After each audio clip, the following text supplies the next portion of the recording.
You're listening to the Money Mike Syndicated Radio Podcast. How we doing? We're not asking, Caitlin Clark, we're not asking, but we are asking. Caitlin Clark, we're not asking, but we are asking. That's my story today, as you're not asking Caitlin Clark to be the face of the WNBA, but in actuality, you are asking to be the face of the WNBA. What do I mean by that? You take a player like Michael Jordan. You weren't asking, but you were asking.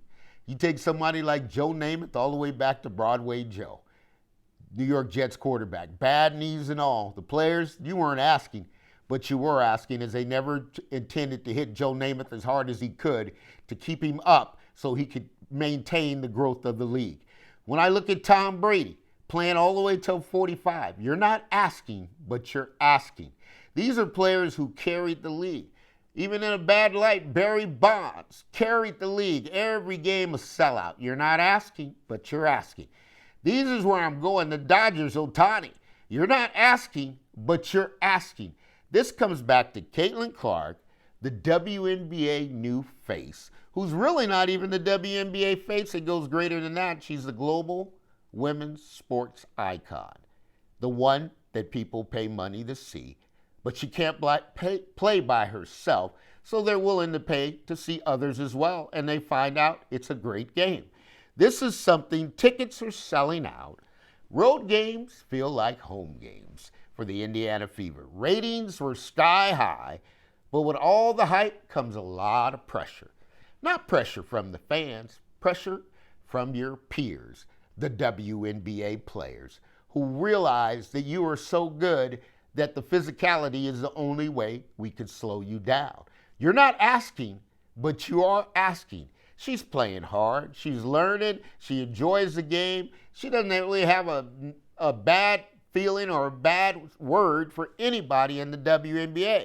But if she's going to strive long term, eventually you're going to have to reach to the point to say, we're not asking, Caitlin, but we are asking for you to carry us as far as you can. It doesn't matter who picks up and carries. As long as we get to the destination together, that's the most important thing. Tom Brady came in the 6th round of the NFL. He was an underdog. Bill Belichick saw something in him that transformed the NFL.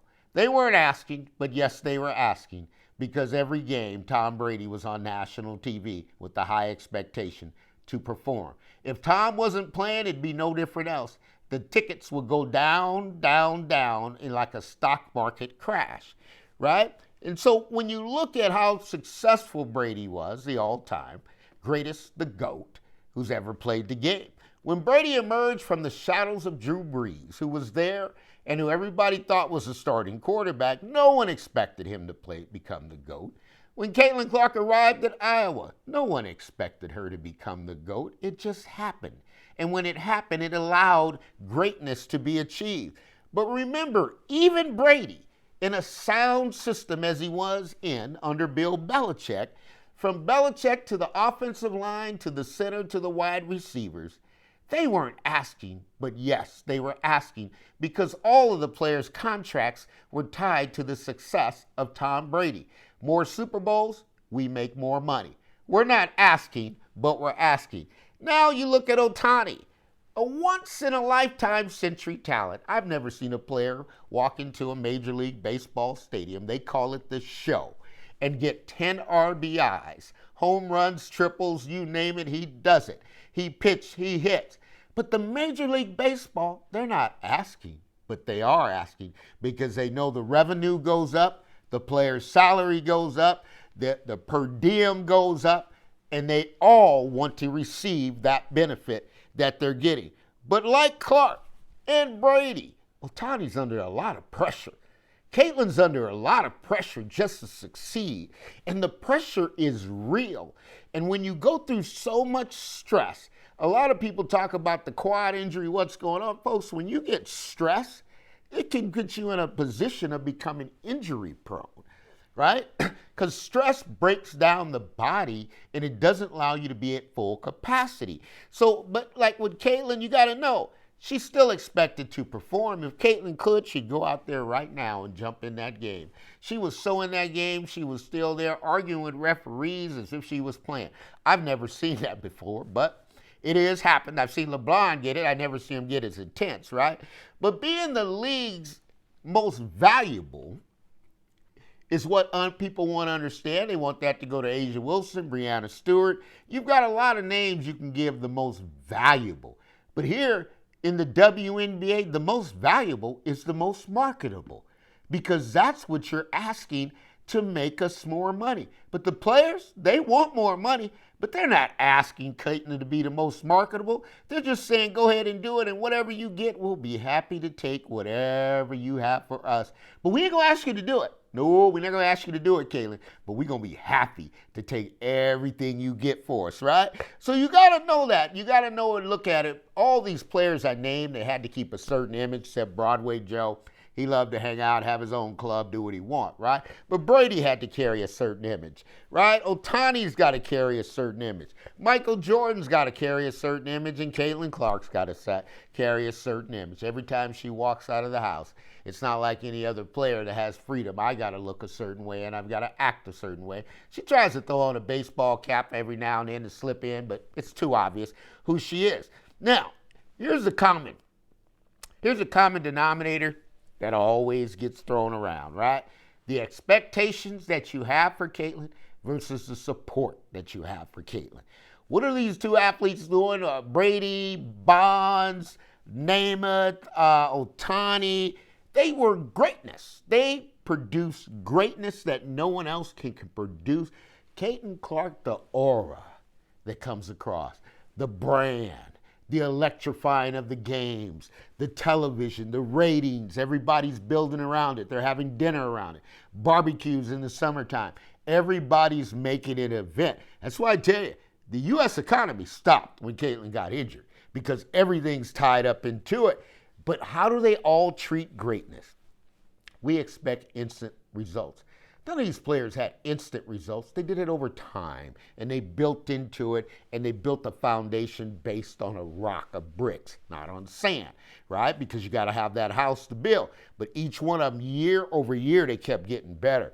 We want them to break all the records, and Caitlin did all that. She's already broke all the records. Now the only thing that's left for Caitlin is to win, and for the league to sell the win or market the win so that everybody benefits from the overall revenue. What does that mean? The players' pool share gets bigger, right?